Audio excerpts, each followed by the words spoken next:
I think my mother did exactly the right thing. I think it's absolutely extraordinary.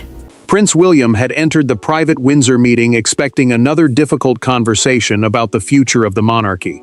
He was not prepared for Princess Anne to speak her mother's name, place one final warning at the center of the table, and tell him that Queen Elizabeth had feared a crisis involving Camilla long before anyone else saw it coming.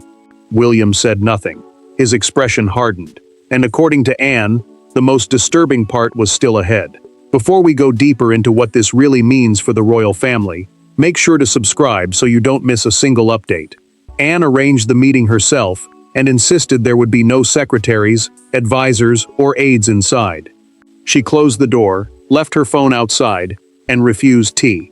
The Princess Royal knew why privacy mattered. She was about to disclose a recorded account made after a final conversation with the late Queen, preserving Elizabeth's words because memory alone might not be enough.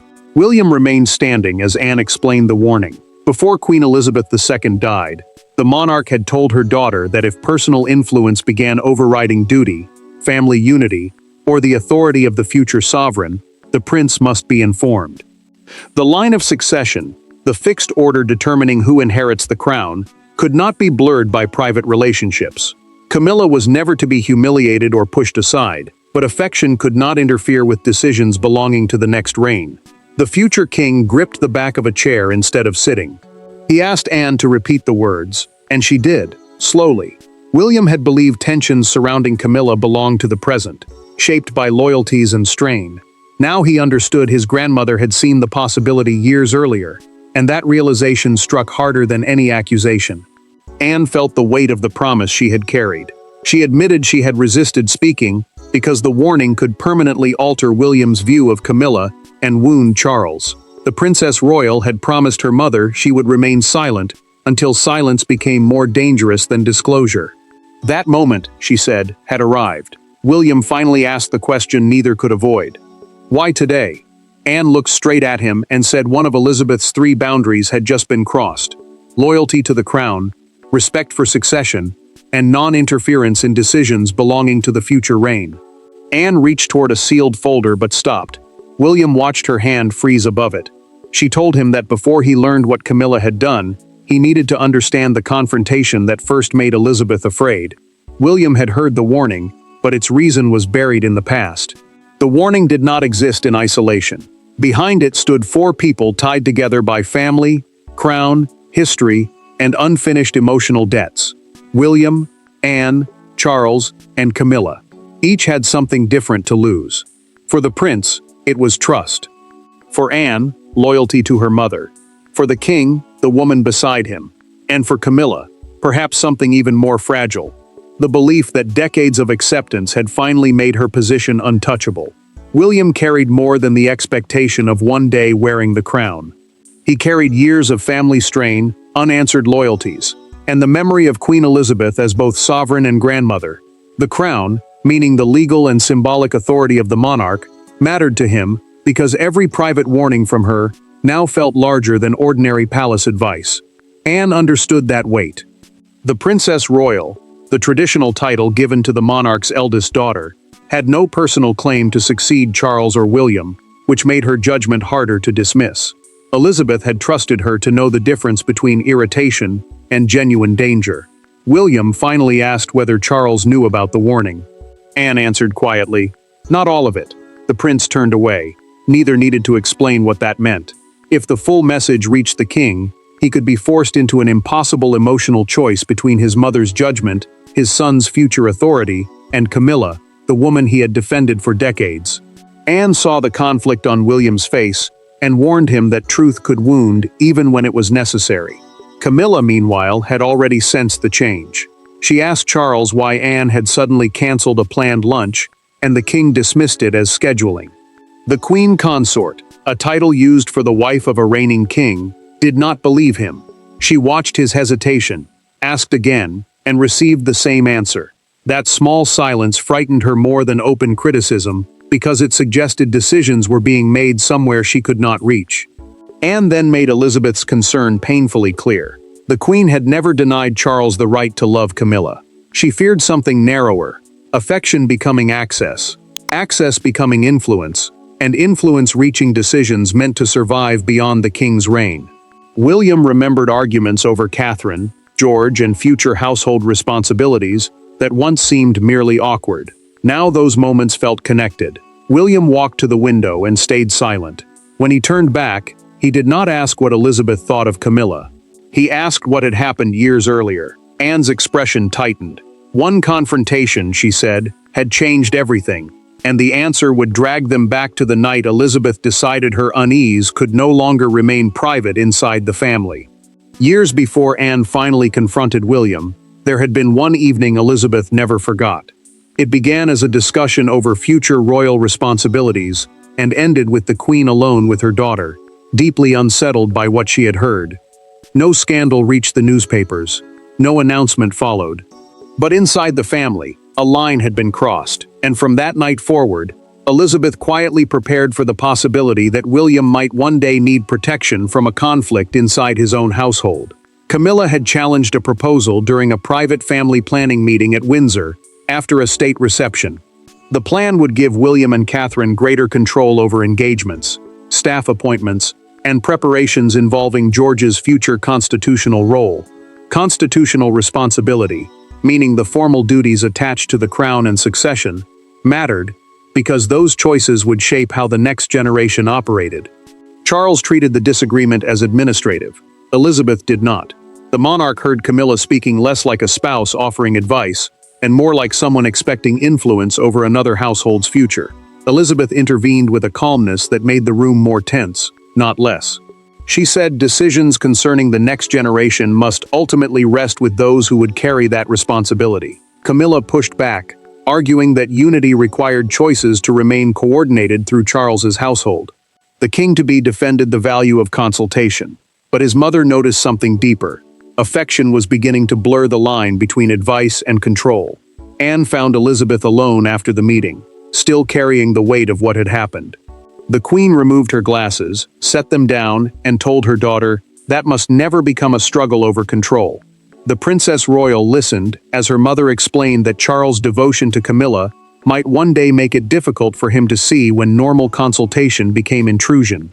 William, she insisted, should never have to fight his father's marriage simply to exercise responsibilities that belonged to him. Elizabeth then gave Anne a duty she would remember for years. The monarch told her daughter to preserve the substance of that private conversation in a documented account and to speak only if the same pattern returned. Anne promised. Her mother did not move until she heard the answer clearly. William absorbed every word in the present. The prince understood that his grandmother's warning had not been a passing judgment or private irritation. It had been a safeguard. Anne then delivered the detail that changed everything. What Camilla had done days earlier was almost identical, except this time, the interference involved Catherine and George. The past had explained the warning. Now William had to face the woman who had brought it roaring back to life. William did not send a secretary. He did not ask Charles to mediate. Hours after Anne's revelation, the prince requested a conversation with Camilla and walked into it carrying something more dangerous than anger: certainty. He now believed his grandmother had anticipated precisely this moment. Camilla immediately understood that something had changed, because William was no longer asking why she had intervened. He was asking who had given her the authority. William knew the latest intervention was not a suggestion. Anne's documented account had shown that Camilla privately pressed Charles to reconsider a plan giving Catherine greater influence over George's ceremonial preparation and the prince's developing royal household. A royal household, the staff and advisors who support a royal's official and private duties, mattered because control over it shaped how William would prepare for kingship. He did not object to advice. He objected to decisions touching his wife and son being discussed without either of them present. William placed both hands on the back of an empty chair but never sat. Camilla remained seated at first, insisting she had only tried to protect Charles from being pushed aside as the monarchy shifted toward the next generation. The prince answered with force. Protecting the king did not require managing the future king's family. She rose sharply. Years of strain surfaced at once, as the queen consort said she had supported Charles through humiliation, hostility, and doubt, only to be treated like an intruder whenever she offered an opinion. Camilla's anger faltered when William said, "My grandmother expected this." she stopped speaking. The prince watched her as she asked what Elizabeth had said, and how Anne had brought those words forward. He refused to disclose the full recorded account, but the silence between them changed. This was no longer an argument over one proposal. It had become a reckoning with a warning carried across reigns. William then mentioned the private Windsor planning meeting from years earlier. Camilla recognized it immediately. She did not ask which meeting he meant, and that instant recognition told the future king everything. The old confrontation had stayed with her too. She argued that Elizabeth had misunderstood her intentions then, just as William was misunderstanding them now. Camilla finally delivered the blow that shifted the confrontation. She told William there was one person he needed to question before judging her. Charles, she said, had known about the discussions from the beginning. The prince released the chair and stepped back, stunned by the implication. He had entered believing Camilla alone had crossed the boundary. He left knowing the next confrontation would be harder, because the person waiting on the other side was his father. Charles had spent much of his adult life defending the legitimacy of his relationship with Camilla. William understood that history before entering his father's room, which made the conversation even more dangerous. He was not merely challenging a royal decision. He was touching the most defended part of Charles's emotional life. But when William repeated Anne's account of Elizabeth's final warning, the king's reaction was not fury. Charles lowered his eyes, set down his pen, and revealed something William never expected. William chose his words carefully, because this was bigger than one disagreement. Charles, as sovereign, still controlled his own household and reign, while the prince carried growing independence over Catherine, his children, and preparations for the next generation. The sovereign, meaning the reigning monarch who formally holds the crown's authority, could guide the present without owning every decision about the future. That distinction mattered because blurred boundaries could turn family advice into a struggle over succession. William told his father that involving Camilla in discussions about Catherine and George without him present had damaged trust. Charles answered that he had asked his wife for perspective, not permission. The king insisted there had been no attempt to weaken his son, yet the prince pushed back. Intent, he said, did not change the fact that decisions touching his family had moved through private conversations he never knew were happening. Charles went still when William repeated Elizabeth's warning, almost word for word. He pushed the unfinished paperwork away and admitted that his mother had once raised similar concerns with him. The king explained that Elizabeth had warned against confusing personal closeness with institutional authority, but he had believed those fears belonged to an earlier, more fragile period. William stared at him, stunned. The late queen had not spoken only through Anne's documented account. She had tried to establish limits with Charles directly. Charles finally stopped defending the process. He acknowledged that the recent discussions had gone too far and said matters involving George's preparation and Catherine's future role would now require William's direct participation. No side conversation, however well-intentioned, would alter those arrangements again. Your grandmother feared we would confuse closeness with authority, the king said quietly. The prince heard no anger in his father's voice, only exhaustion. Charles then asked for one thing in return. He wanted to tell Camilla himself. William agreed, understanding that the new boundary would hurt more coming from the man she trusted most. Later, Anne warned him that the queen consort might hear procedure as rejection. The line had been drawn, but William now understood that enforcing it would carry a human cost, and that cost was about to arrive. There was no shouting when Charles told Camilla. That was what made the moment so brutal. The king spoke carefully, explaining that William would now have undisputed control over discussions involving his own household, Catherine's future responsibilities, and George's preparation. Camilla listened without interrupting. Then she asked one question. Is this William's decision, or your mother's? Charles did not answer quickly enough, and in that silence, she understood how deeply Elizabeth's warning had changed everything. Charles kept his voice steady as he laid out the new boundary. Camilla could still advise him privately, but she would no longer influence planning concerning William, Catherine, or their children without direct involvement from the people affected. Internal household protocol, meaning the working rules that decide who is consulted and who has authority inside a royal team, now mattered because trust had already been damaged. The king also confirmed that Anne had disclosed Elizabeth's warning through the documented account she had preserved after their mother's private conversation. Camilla felt something colder than anger. She told Charles she could not defend herself against words spoken years earlier by a woman who was no longer there to explain them. The Queen Consort said the past was being used to judge the present, and that wounded her more deeply than any formal restriction. She then asked whether he truly believed she had tried to diminish William. The king answered no, but he did not soften what followed. Intention did not erase consequence. Camilla turned the question toward Anne. Why had the Princess Royal waited until now? Charles explained that his sister had been told to remain silent until a specific boundary was crossed, and she believed that moment had arrived. The timing, he said, was not personal revenge. It was part of Elizabeth's instruction. Camilla absorbed that slowly, then admitted something she had resisted saying before. She should have spoken directly to William and Catherine before discussing George's future role with Charles. That mistake, she conceded, had created the very suspicion she now hated. Charles left without asking for forgiveness or agreement. Camilla remained seated, touching the arm of the empty chair beside her but calling no one back. For the first time, the new rule felt less like procedure and more like exclusion entirely. William, however, refused to turn that pain into victory.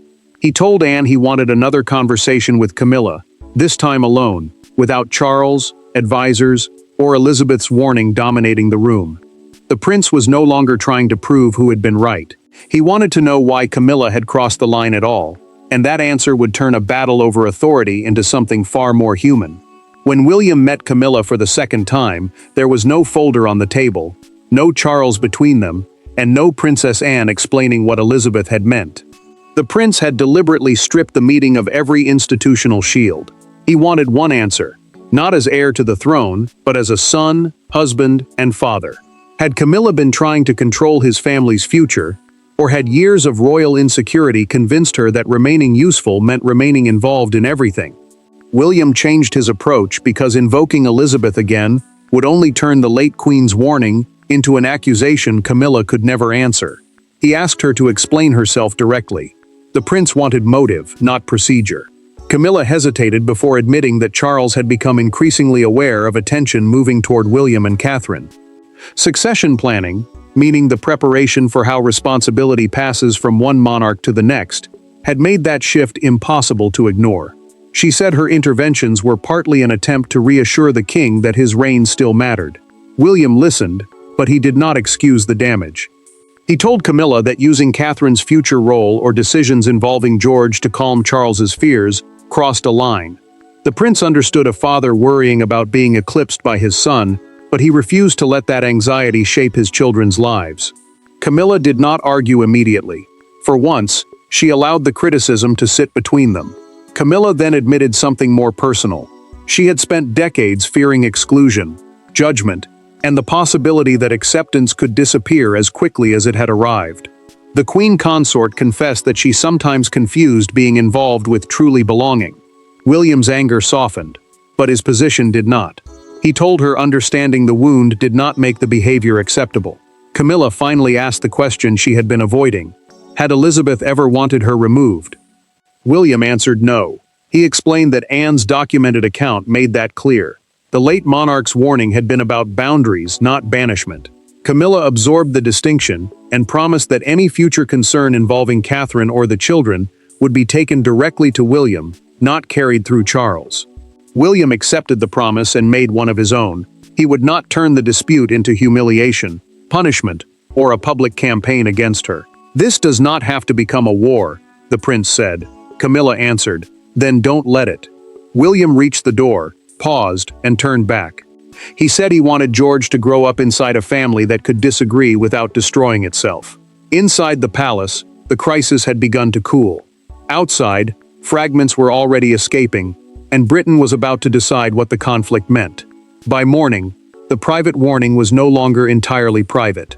Nobody outside the family knew every word Elizabeth had spoken, but enough had emerged to ignite a national argument.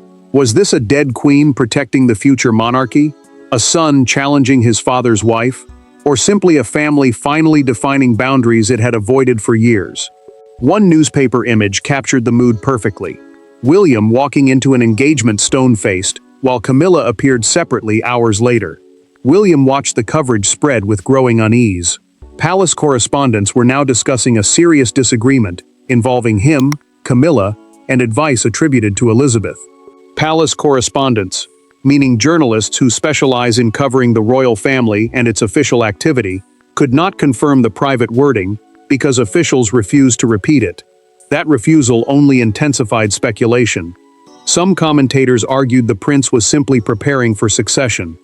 Others warned that using Elizabeth's memory could make the late monarch appear more powerful than the living king. Charles felt the damage immediately.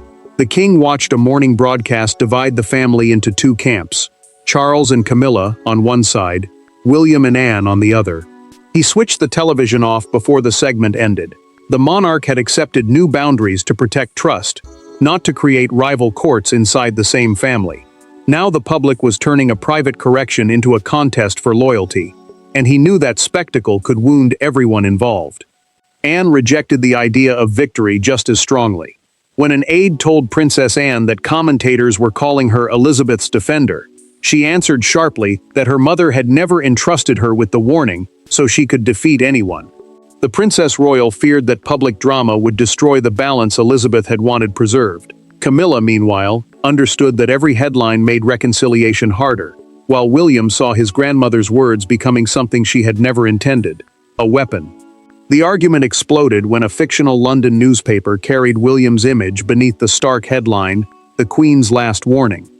Crowds gathered behind barriers outside Buckingham Palace, debating whether Elizabeth had prepared her grandson for this exact confrontation. The front page captured the country's fascination, but also the danger of turning private family pain into national theater. Charles responded by scheduling a joint family appearance with Camilla, William, Catherine, and Anne. The message was deliberate. Boundaries had changed, but the monarchy had not fractured.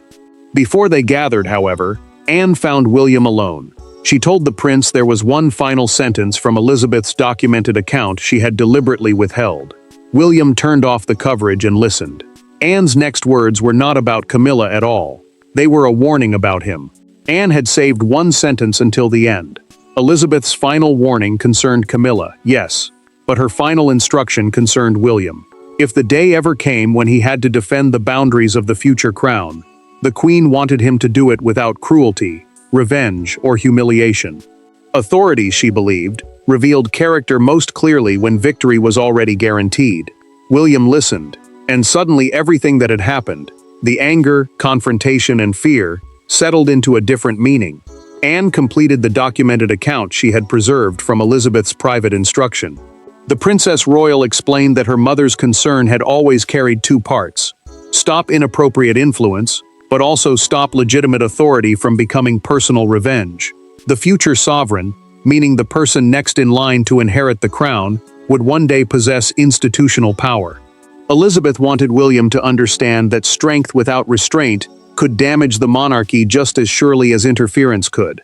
William finally saw the warning differently.